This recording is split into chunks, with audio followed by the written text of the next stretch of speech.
Hi everybody, I'm here with Scott from Steri-Mobile. What was found in the attic of this home? Yeah, so this one was a bit of a different situation. It's not what we normally come across. It's often a ventilation issue or that, but this here was a past roof leak from years ago, we were told, where they put plastic to divert the water that was coming into the attic, diverting it towards the soffit at the edge of the house.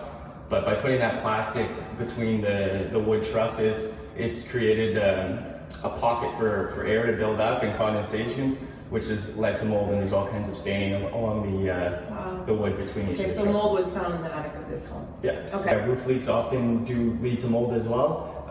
Poor ventilation. Very common problem is the soffits being blocked on the edges of the house, which doesn't allow the attic to breathe properly.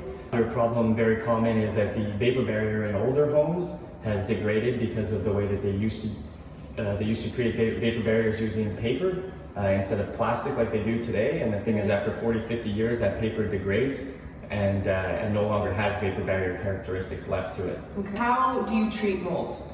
So we have a 3-step liquid process that we use, which is all that's usually required in the attic, aside from removing this plastic. When we're doing a basement, there's always removing all of the contaminated materials before we do the liquid treatment.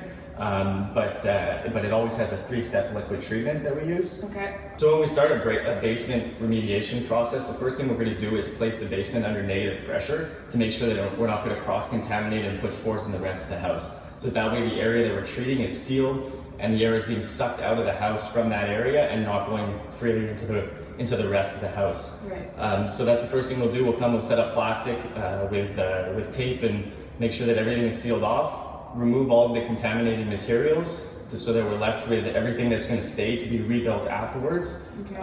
And we're going to treat all the surfaces that are left with our 3-step liquid process. The first product that we use kills 90% of the mold.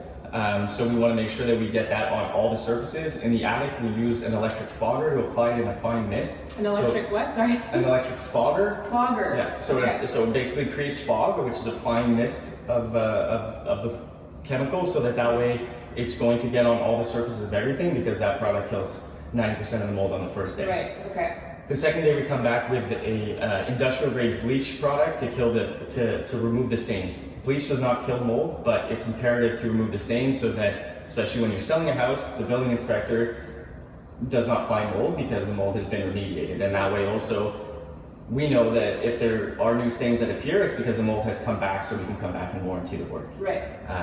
On the third day, we apply a product that penetrates into the wood or concrete, wherever the mold is found, which kills the roots of the mold, which is that last 10% of the mold that we didn't get on the first day. Okay. After the 3 liquid treatments, we use an ozone gas.